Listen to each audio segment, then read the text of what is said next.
Hi everybody. My name is Martin. For those of you that don't know me, I'm at 3L.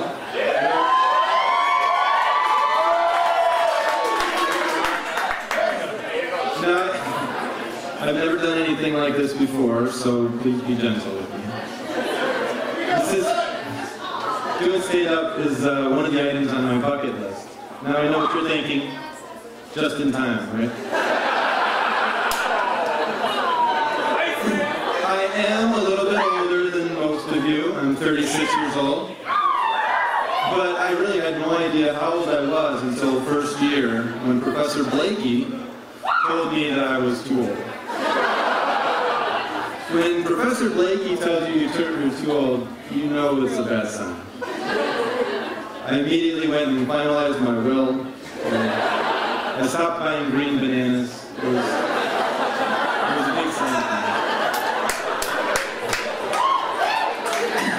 But I'm not that different from the rest of you. You know, when I'm sitting in class and bored,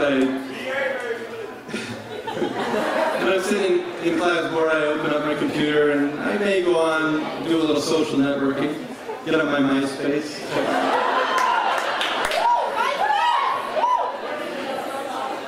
And like a lot of you, I was one of my inspirations for coming to law school is that television show. You know, the courtroom show that's on TNT 24/7. It's all the time. It's called Matlock. My DVR is loaded with Matlock. I think the DVR is one of the greatest inventions. I never watch anything live anymore, which is good and bad. The good part is you miss the commercials. The bad part is that all of my news and weather updates are about 2 weeks late, at least. For example, have you guys heard about this Malaysian jet that went missing? It's crazy, but please don't tell me how it ends.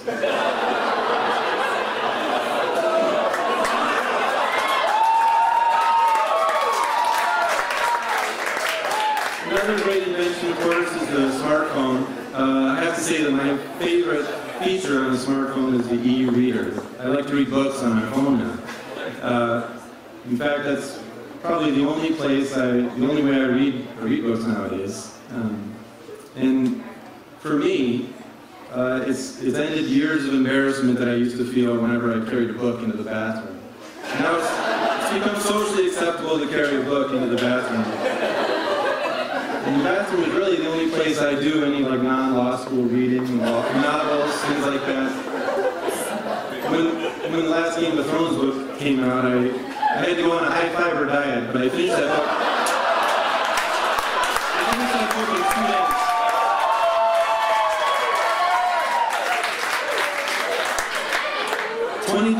days. 2013 was a really big year for me. I bought a car. Sweet 2002 Corolla with a tape deck. I play all my mixtapes on it. But also I got married and had a baby last year. I can't see anybody, but she's out there. We got married in May, and then we had a baby in December. I can tell that to you guys because I know you all suck at math.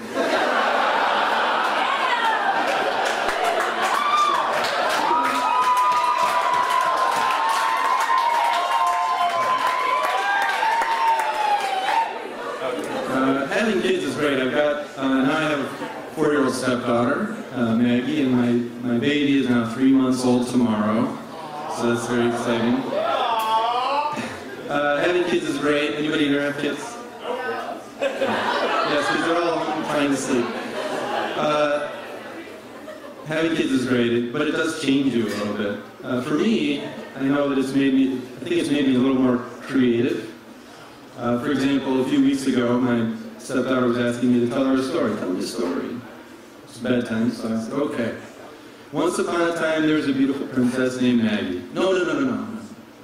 Tell me a story about carrots. Okay? Once upon a time, there was a family of carrots that lived in an enchanted garden. No. Tell me a story about carrots that live at the bottom of a volcano. She does keep me on my toes. Now, I say I'm more creative, but really that carrot story ended up just being a rehash of the plot of Goonies. She had no idea, of course.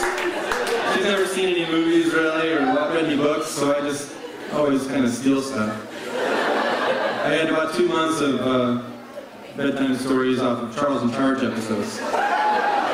She had no idea about Charles in Charge. Of course, none of you do either, so I can get you the same way.